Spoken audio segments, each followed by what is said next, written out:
Welcome to the Probate Nation. I am Richard Ruddy. And as our loved ones age, their need for support in managing their daily lives and well-being often falls to family members. When those needs become more complex, however, the role of a guardian appointed by the court may be necessary. In this episode, we will dive into the responsibilities of a court-appointed guardian. We'll explore essential duties such as developing a plan of care, managing housing and medical arrangements, and ensuring the individual's mental and social well-being. Our guests tonight serve as adult guardians. They will guide you through the process, offering practical advice based on their experiences, highlight common challenges, and provide you with some tools you may need to care for your loved one with confidence. Let me introduce you to our guest. Our first guest is attorney Kia Kondori, who is a partner in the Fairfax law firm of Kondori and Murat. His practice focuses on guardianships, conservatorships, guardian ad litem matters, and estate and probate cases. He serves as a guardian and conservator for individuals across Virginia and assists families with the best care possible for their loved ones. Our second guest is attorney Joshua Bushman with the Bushman Law Group in Alexandria, Virginia. He maintains a general law practice with a focus on fiduciary matters, including serving as a guardian and conservator for incapacitated adults. He is the founder of the League of Guardians, a nonprofit that assists socially and economically disadvantaged incapacitated adults residing in Virginia long-term care facilities. Please welcome attorneys Kia Kondori and Joshua Bushman. Gentlemen, welcome to the Probate Nation. So let me begin. Let's begin with the discussion about the sort of whole process about how somebody gets appointed as a guardian. So Kia, can you kind of discuss as how that whole process goes to get appointed as a guardian?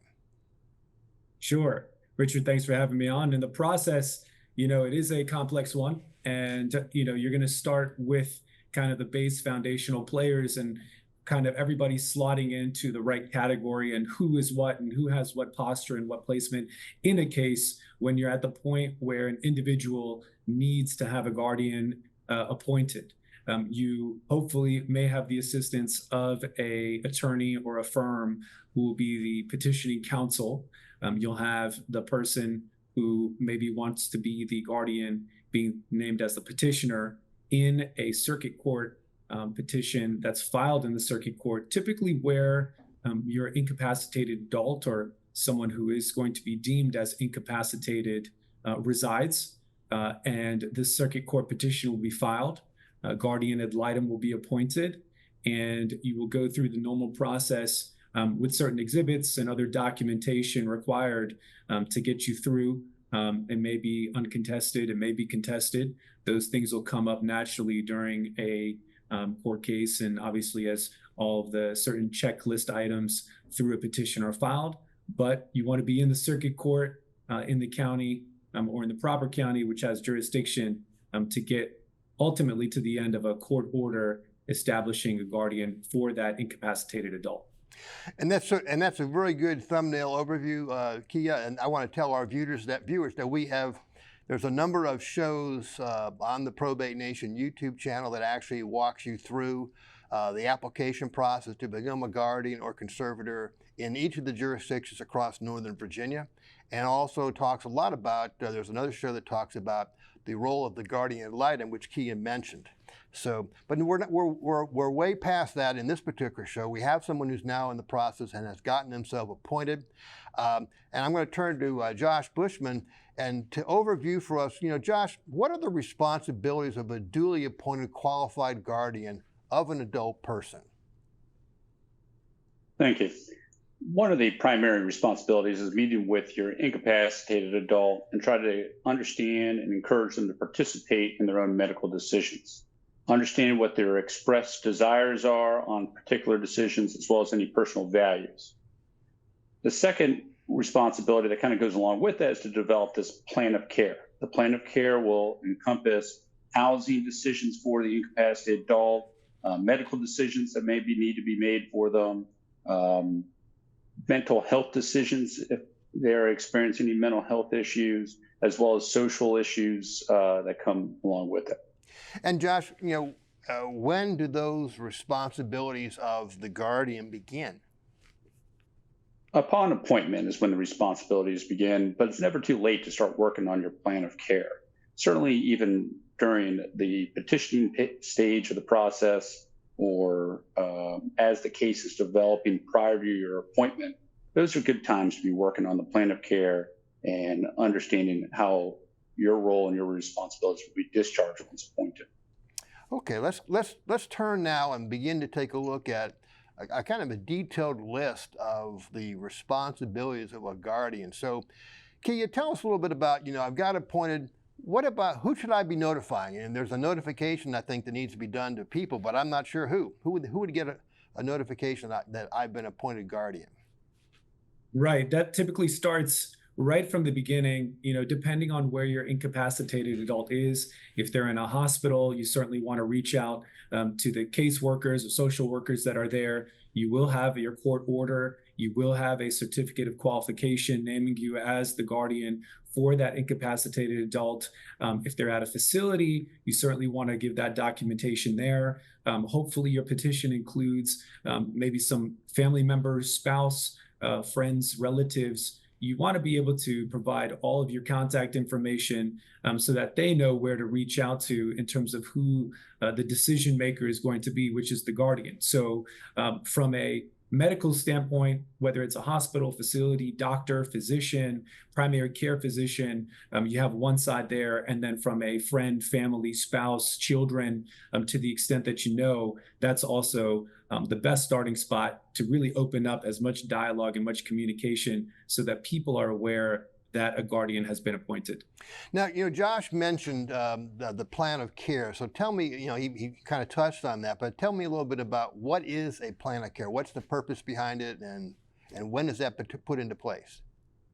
Right, that's great. A plan of care, it depends on everybody's specific needs. Some individuals have higher needs right from the get-go. Some individuals who get a guardian may have been pretty up to date as far as their care needs or care issues. Every time somebody is appointed as a guardian, whether that's going to be on a weekly, monthly, or quarterly basis, you may have a caseworker or social worker, whether it's at the facility or wherever this individual resides, the incapacitated adult.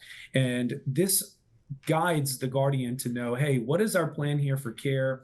What is the prognosis? Is it dementia? Was it stemming from a stroke? What are there other wounds? There's a variable here where the difference from an incapacitated adult from week number 1 to month number 1 to month number 6, the care plan is going to change. So you want to be up to date as far as what type of care does this individual need, and how do we continue providing the best care possible. So the other person that I think gets involved in a lot of these cases is a geriatric care manager. So tell me a little bit about what is the role of that particular care manager, and when is one needed? I would tell you that I don't want to say 100% of the time, but I find that there's a lot of value. You can call them a care expert, a life expert. It might be a social worker, a nurse. It's somebody who you're going to sit down with who really knows the incapacitated adult from a day-to-day standpoint.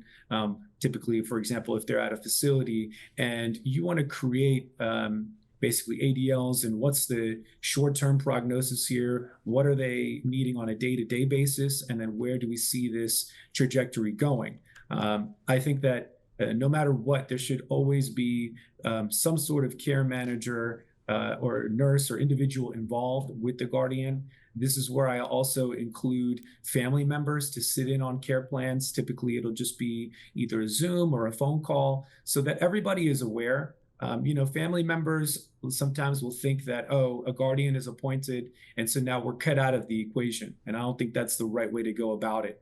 And so to provide with this care expert for your incapacitated adult, with the care manager, to include all of this information and to develop a real plan in place for that person so that they are receiving the adequate care that they need. Yeah, Josh, I'm going to turn to you now because I think to follow up on that, the care manager, then we start to turn towards sort of the medical obligations. So tell me a little bit about what are some of the information that's needed and actions that need to be taken at the outset involving the medical side of the care for this particular ward. What I like to do is try to get together the team, and some of the first things you need to figure out is who's part of your team, and that's going to be your age in life professional or geriatric care manager, as the case may be. In addition, any treating medical doctors. Try to determine what type of insurance your client has, and after you kind of have your team together, hopefully you can sit down with everybody and determine what are the issues that are most pressing right now, so you can develop a course of treatment or plan and execute on. So obviously, somebody who's being cared for has to be someplace, either living at home or whatever. Tell me a little bit about some of the common housing considerations that you encounter as a guardian. Some of the housing considerations I'd think about are going to be it really starts off with what are the activities of daily living that this incapacitated adult can discharge on their own? What do they need assistance with? What do they need supervision with? Determining what ADLs or instrumental activities of daily living that they can perform themselves will help determine what type of housing is appropriate for them. It could be living at home. It could be at some senior living center. It could be at an assisted living facility or a long-term care facility. You're not going to make it to a long-term care facility if you don't need assistance with at least 4 out of 7 ADLs, or if you're so impaired as to one ADL that it compromises the others. So to start off with, I'm always taking a look at the client, trying to determine what their needs are when I'm thinking about the various housing issues. When I think about where I go for housing, I'm primarily guided by an aging in life professional when we have them. Otherwise, I'm looking at certain types of elder law links that are available, guides to retirement living, Medicare, nursing home guides, as well as the Office of the Aging.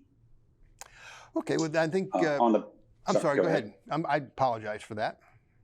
I was going to continue. When you're analyzing all that, you're also looking at the financial constraints that may be imposed, because that may limit some options that you'd otherwise want to have available. Well, I think that's important and we certainly going to get to that at some point when we talk about the role of the conservator. Josh, I think Kia mentioned something about the importance about involving the family in the whole process. Tell me a little bit about some of your typical family dynamics that you've encountered as a guardian over the years. So cases usually break down in 2 forms. One, where they have loved ones, or cases where I don't have any loved ones of the incapacitated adult. The cases where we have loved ones for the incapacitated adults, they sometimes could be a spouse that is staying at home, or what we call the community spouse. Other times they have children, adult children, and siblings that might also be in the area. And some of the big items that I try to do is get all the family on the same page. That way, as they make a part of our team for making medical decisions, we can do so in a civil manner and a manner in which everybody has an option to be heard on the topic and suggest what they feel should be the next step, and also be able to give them education as to maybe why another step is the better path. Well, I think that's very good, and we're going to come back to that. I want to talk to you a little bit about this nonprofit you established to help with some of this work. Key, I'm going to turn to you now and talk about some of the reporting requirements. What kind of obligations does the newly appointed guardian have as far as making reports to the Department of Social Services? That's correct. The main document and the main item that's required is going to be your adult guardian report. There are specific filing deadlines once initially in that first 4 months. It is a PDF form online. There are very straightforward questions as far as the prognosis, when you're appointed, what is the current situation from a health, medical, social standpoint. And I believe the form has been updated as of recently. I think there's about 12 questions now. But this is all to make sure that a guardian is actually really involved in the care of an incapacitated adult. And then after it's first filed, then you have yearly reporting requirements for an adult guardian report with a small associated fee. Usually it's a $5 fee that'll go with your adult guardian report. You do want to make sure that those are filed on time.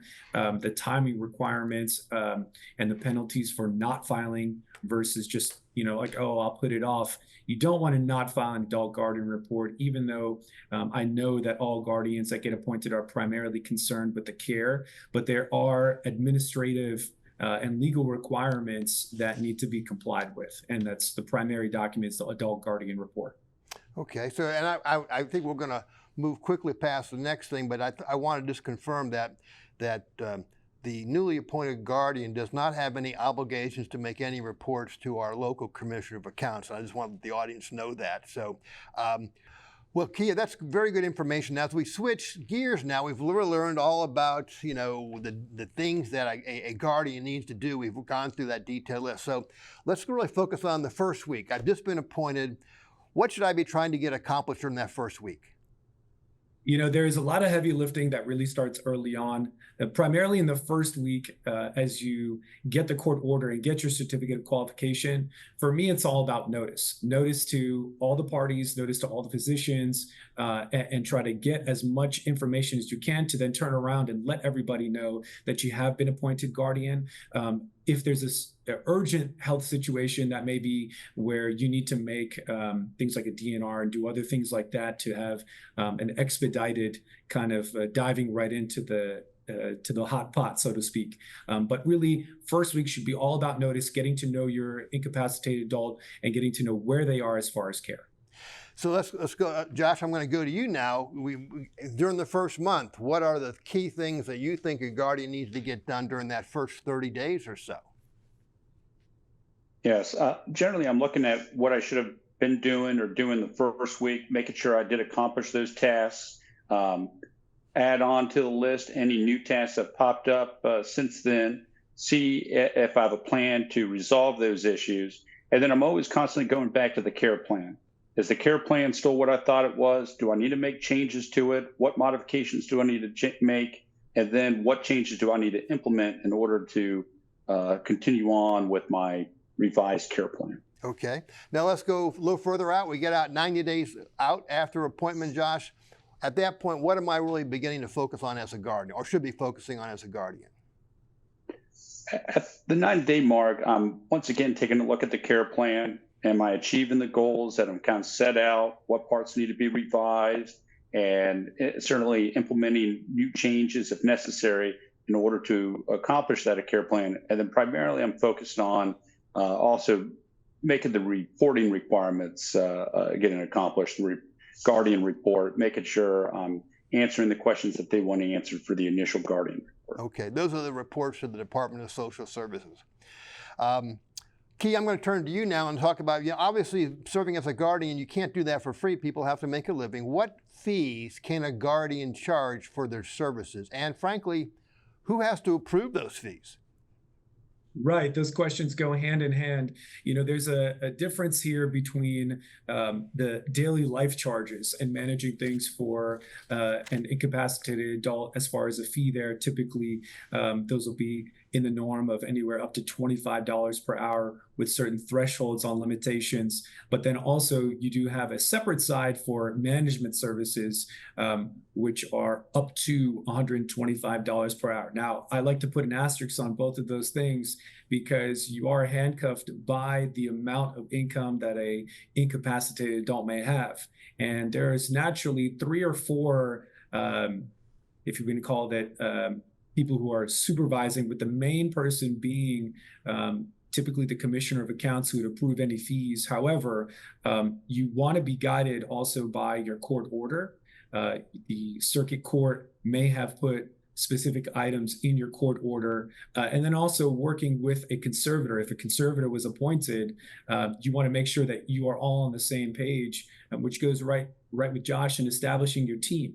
So you want to make sure that from a guardian, a conservator, family members, and everybody, that the fees that are being charged are within the threshold, but also are able to be paid um, by the incapacitated adult, and they have the amount of fees for that. And then on top of it, kind of the overarching thing would be any other reasonable costs. There are certain things where we don't want our guardians to be losing money or paying things out of pocket and not getting reimbursed. So there's also those kind of reimbursable costs, reasonable costs as well. But as long as you're clear, transparent, record keeping is all there. That's the best place to start as far as fees. And I think that's good words of advice, and definitely you're not in charge of the checkbook as a guardian, so you're going to have to submit invoices, and they do have to be approved by the commissioner. So you want to make sure you do have good records. Josh, I'm going to come to you now as we sort of turn to really to draw on the experiences that you have had as a guardian. Talk about some of the common problems and pitfalls you've encountered over the years that hopefully will be a way for folks watching the show that they can avoid those. I think some of the biggest pitfalls that I come across are really deficits in education, which contribute to the following problems, where we get disagreement between family members and third parties, or between family members and medical providers. And a lot of time, the first step is trying to get the medical team together, try to understand everybody's perspective, their opinions, try to get as much as we can, everybody on the same page, and move forward for what's in the best interest of the incapacitated adult. Unfortunately, I think a lot of the obstacles is people just don't understand what something means medically. They don't understand what the future prognosis is for a loved one, and maybe they're not really practical or realistic in what is actually available for medical treatment or how that medical treatment is going to affect the loved one. So education is one of the biggest pitfalls, and it's also one of the things that luckily we can accomplish pretty easily, because you can have individuals that help educate everybody that's on the team, whether it be an agent, life professional, or the treating doctor. Kia, how about yourself? You've been doing this for quite a long time. Some pitfalls and words of advice that you would want to share with our viewers. Sure. I think the biggest thing is that it is a 24/7 job being a guardian. You never know when you're going to get a call from a facility or on an issue that's popped up with somebody's health issue for the person that you're serving as a guardian for. Sometimes decisions need to be made on the spot, and you don't have the luxury of being able to just wait and think about things or sleep on things, which is why from the very beginning, you want to make sure everybody is aware of the circumstances. You're constantly reviewing your care plan. Like Josh alluded to, there's a big part on the education side. We're not all doctors and health professionals. So based on somebody's needs, you learn pretty quick some new terminology, medical terminology, and the short and long-term aspects of someone's health. But it is a 24/7 job that people should be aware about, that health can change. Nothing's certain in terms of anyone's health. And so as long as you're prepared, as long as you do your due diligence and continue on a day-to-day, week-to-week basis, just be involved as much as you possibly can. Josh, I'm going to go to you now for some closing comments. I think, Kia really touched on some good points there, but let's kind of pull this together, some of the things. And I want to also ask you to talk a little bit about the nonprofit you set up to help with some of this guardianship, especially to address maybe some of the costs involved. The difficulties in being a guardian, I think Kia kind of hit on. It's 24/7. It's a lot of obligation for one individual to take on. You may get phone calls at 2 o'clock in the morning, 6 o'clock in the morning, and everybody is human, and we all need time to sleep. We all need time off. And at the same time, we also need to be reasonably available when you take on this role as a guardian. I created the League of Guardians because I understood that the statutory changes that have been implemented here recently, increasing the obligations on a guardian, make it much less publicly available that an individual that's not related to the incapacitated adult will be serving as a guardian. So the League of Guardians was appointed as a 501. It was created and it's qualified as a 501c3 charity with the idea that we're going to spread out the burdens of guardianship amongst the team, and in particular, that team, the League of Guardians. It is staffed with volunteers from agent and life professionals to staff in my office to other volunteers that help discharge those obligations that a guardian is imposed upon. Kia, some final words for you very briefly, because they're waving at me from behind the camera that we're running out of time. So, 20 seconds, if you could, just give me your thoughts. Sure. Just my thoughts. Anybody who's serving as a guardian for somebody who is unfortunately dealing with a health crisis, it's a very commendable thing. It's a very honorable thing because it is taking on another full-time job. I hope that through our discussion today, people were given a lot of valuable information. As Josh alluded to, the code has been updated. There are increasing requirements on what needs to be done as far as when somebody becomes a guardian. But at the end of the day, you're helping your community, you're helping a family, a loved one, try to provide as much care for somebody who can't take care of their own needs. I can't thank you guys, Josh and Kia, so much for taking the time to do this. Great public service for all the many people across Northern Virginia, especially members of the Probate Nation. You know, serving as a guardian for an incapacitated adult is no small undertaking. And as our guest outlined over the course of our show tonight, there are many tasks to do during those first 90 days. Some are obvious tasks, others are not. One recommendation I have is that you, from the discussion tonight, take the time to consult with an experienced attorney experienced with adult guardianships. Clearly, there's much to do during those first 90 days and in the years ahead. It will be time well spent, and you can proceed with confidence to care for your loved one.